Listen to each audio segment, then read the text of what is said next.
Hi folks, and welcome back to the plot. It is a pretty nice Monday afternoon. It's about 5 p.m.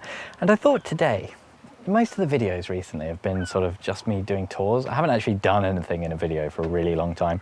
We were just doing Potty Mouth Live and Audrey sort of said, well, you're not gardening in your videos, are you? I thought, yeah, you're right. And I'm always really interested by how long things take in the allotment. Like, it always takes so much longer than I think. And today, I thought I'd just come down with the camera and take a little look around and garden live, make the decisions live as we go. And I have spent about 15-20 minutes just chucking around some water so far. One thing I did want to mention though, a big change, even I haven't done anything since my last video. This is the first time I'm up here since I was last recording, and all of the cosmos in this flower bed seems to have like come to life. It's all standing up. Last time I was here, it was all flopped over and really sad. And these calendula, they're all coming out, all coming to life. Look at this. Pretty funky little dahlia. But I think to get started today, there's kind of two things I really want to get done. First, I want to get this tray of beans outside, and then I want to sow some more, get a succession going of the beans. And the other thing I absolutely have to do today is over in the polytunnel. It is just worth mentioning as well, hay fever. It's that time of year. It is so bad. After my last video, it was awful, terrible, really bad for like 2 days. All weekend I was suffering. So hopefully it doesn't get too bad today, but these are the outdoor tomatoes. You can see they're wilted, they're a bit neglected. I want to get these outside. I want to find a space for them and get them in.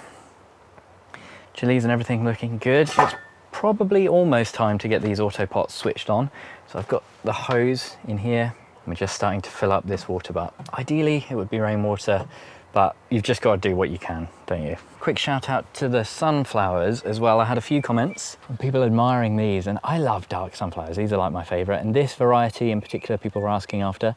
This is Unwind Seed, and it is Royale, something. I'll put it on the screen. I've forgotten what it's called. There it is. We've got a few lines of beans down here, and I've not been great at labeling the beans, to be honest, but it doesn't really matter. Oh, these ones are yin yang, and basically I'm all dwarf. I cannot be bothered with support structures for beans and that sort of thing. I mean, my peas collapsed in the last video. They're looking pretty ropey, but I'm just going with like bush beans or self-supporting dwarf beans this year.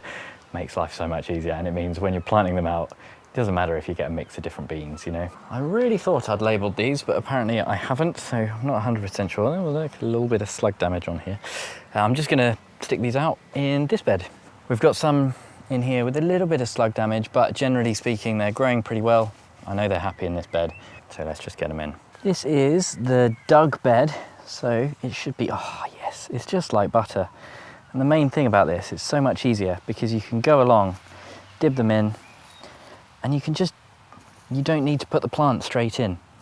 On the other beds, I've found that you have to get the plant in there because when you dib the hole next to it, the hole you've just dibbed collapses. Whereas this one, it just kind of holds its shape. So you can just go along, dib, dib, dib. Don't have to rearrange anything. Just come along, dib, dib. You can see I'm being pretty random. I'm not being very strict about the spacing here or anything like that. What's the point? They're just bush beans. They don't mind being close together. These are some serious root systems. Oh, they've all matted. That's a bit of a shame. I'm just gonna kind of gently tease them apart. I was meant to get these out before I went away on my honeymoon, but hopefully they'll be okay. You can see how root bound they are. And just while I'm getting these in, I did have some thank yous. Thank you, of course, to all my patrons, but I had a few wedding donations, sort of wedding gifts. So a massive thank you to Chris and Pam. Very kind of you. And I have another thank you as well. Last video was lots of thanks to my dad, but also a thank you to Nick.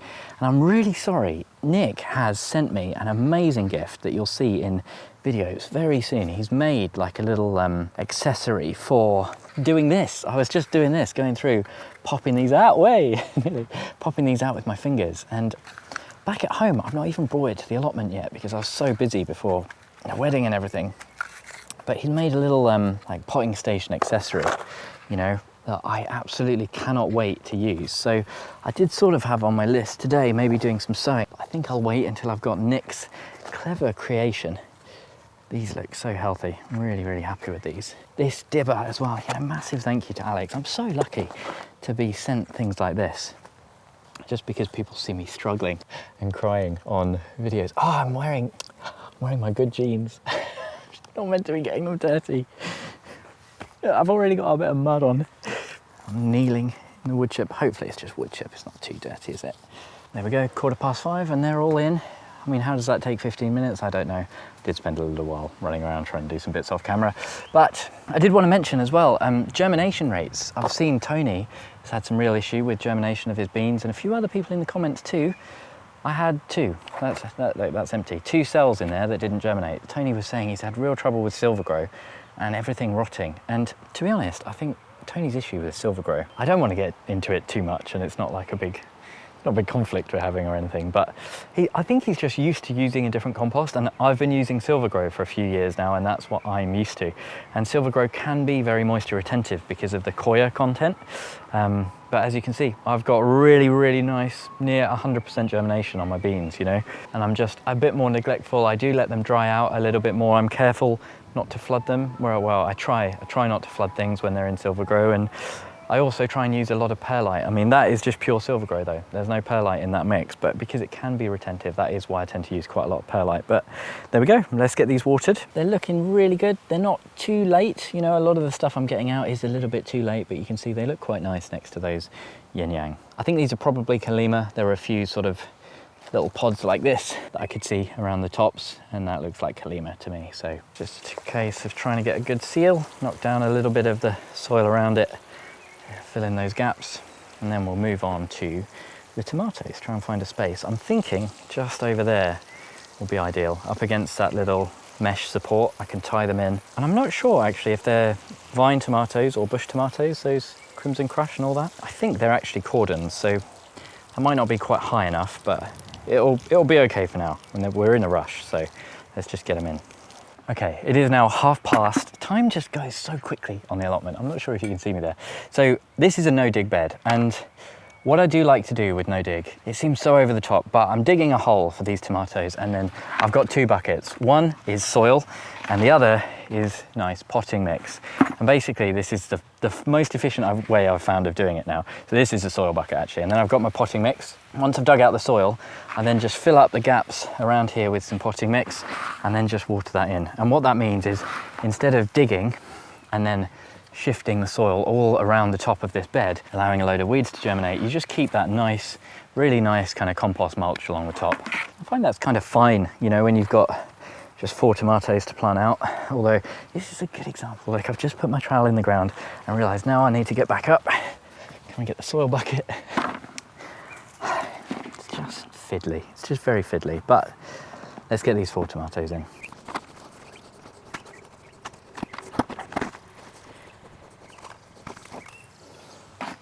And what is extra annoying is you find after doing this, you end up with a bucket full of soil. You've got to somehow put that somewhere. I generally will just dispose of this on a dug bed or somewhere where I know it's not actually the end of the world if there's a bit of weed germination. Where's the other pot? Oh, who knows? What I really dream of is having the whole plot be like my raised beds are on plot 2 now, where I've got the material really nice and built up, and it's so soft and friable. If I wanted to put a tomato in there, I could just put my hand in and move the soil. That is the dream. But if I try and do that here, the top layer comes away quite nice. Then soon enough you're into the clay, and it's just rock solid. And this is what I mean. You've then got all this clay going onto the top of the bed you want to get rid of. My fingers hurt already. I've done one. Look at that. Not even halfway. So maybe one day, if I carry on adding stuff to this soil and working it, oh no, I didn't want to do that. Maybe one day we'll end up with the entire plot as nice and loose and friable. Wait, have I just planted 4 Rose Crush? Thankfully, no, I've not. We've got 2 Rose Crush closest to the camera, and then 2 Crimson Crush closest to the greenhouse behind me. And the reason I'm saying that is because these labels probably won't last very long, and I'll forget what they are. Right, let's get these watered in. Do a quick time check. It is 20 to 6 already. Somehow, even when I'm trying to be fast, I'm just slow. I am filming, which does slow things down an awful lot. And of course, then you need to edit as well, which takes away time from the garden. But am I like the slowest gardener, you know? Do you know anyone slower than this? Or are you this slow as well? What I really want is everyone to be in the comments saying, no, don't worry, JB. It takes me 20 minutes to plant out 4 tomatoes as well. It's not just you. And what I do need to do now, a lot of these are doubled. Well, the Rose Crush and these 2 Rose Crush have both got 2 plants in. And I had this when I did the polytunnel as well. I've just been quite brutal. If I was doing it properly and had loads of time, I would separate them and maybe have 2 plants, but oh, where are the scissors? I'm a bit more experienced these days and I am getting less precious about some things. So these 2 can just go in the compost, take the weaker ones out and allow the rest to thrive. I had this with the radish the other day, and I think tomatoes are one where you don't really want 2 plants competing in one space, you know. Tomatoes done, beans done. I did want to sow another tray of beans, but actually I've got loads, and touch wood, they're growing nicely, and I think they're going to be okay. We should get a crop. And if I did another, 3 or 4 trays of beans, I'd be drowning in beans. And I'm starting to run out of space in the beds as well, so let's find the next job. Spring mulch, irrigation setup, that's a big job. Plant out brassicas, that's the one. Okay, what have we got here? So this little tray of brassicas I did a few weeks ago, and I was worried I was a little bit late. We've got 4 purple sprouting broccoli plants at the front, and then we've got a couple of purple magic brassica plants, which I think this is a sprouting broccoli as well, but it's one I've not done before. It's another one from David. He sent me a load of seeds. Looks really cool. And then we've got 2 Savoy at the back, a winter cabbage. So I think these will get slugged if they go out, so I might just separate these. Oh, there's a really cool spider on there. Oh, that is so cool. It's got little green fangs, black body. Can you see him on that leaf? Oh, he jumped. No, there he is. Here I am talking about being in a rush.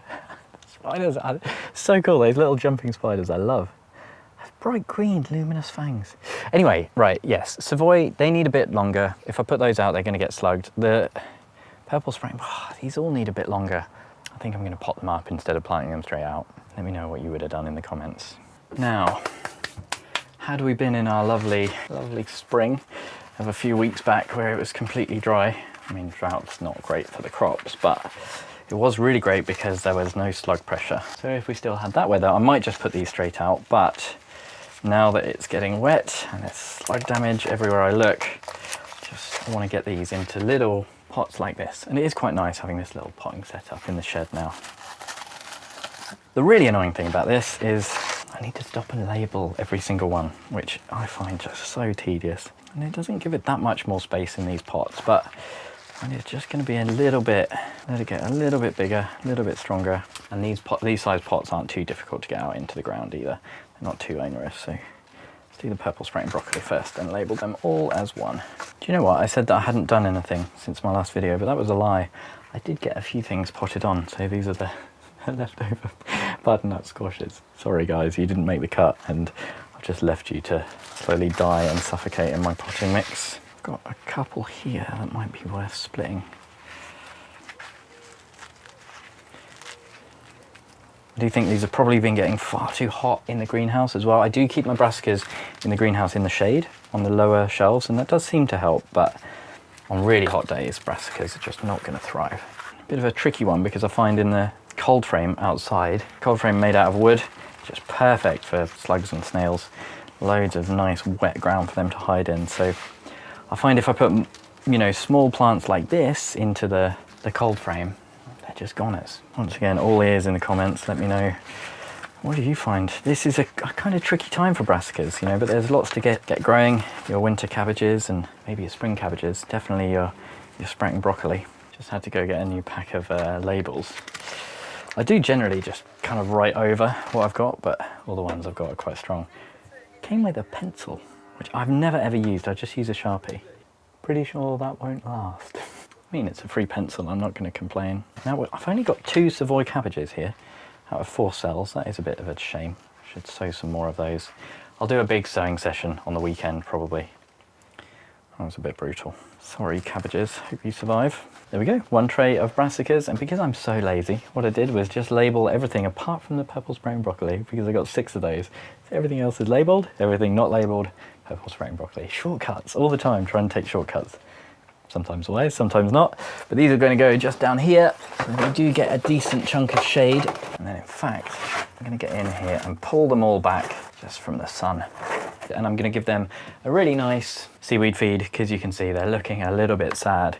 We just want them to get just a bit more life in them before I plant them out. That is it. It is pretty much 6 o'clock exactly. So I wanted to just try it, time myself for an hour, see what I got done. Planted 4 tomatoes, 1 tray of beans out, and potted up a few brassicas. 1 tray of brassicas, not even that. It is much slower filming. You know, maybe I could have got, I think filming probably added on about 20 minutes, but there you go, Audrey. If you were wondering why I'm generally doing before and after videos at the moment, that is why. So thank you ever so much, everyone, for joining me. Let me know, am I slow? An extra special thank you to all of my Chili Pepper tier patrons: Tony, Bill, Pam, Mel, Michael, Socks, Dorcas, Louise, Andre, and Brett. Hopefully, I'll see you again in the next one.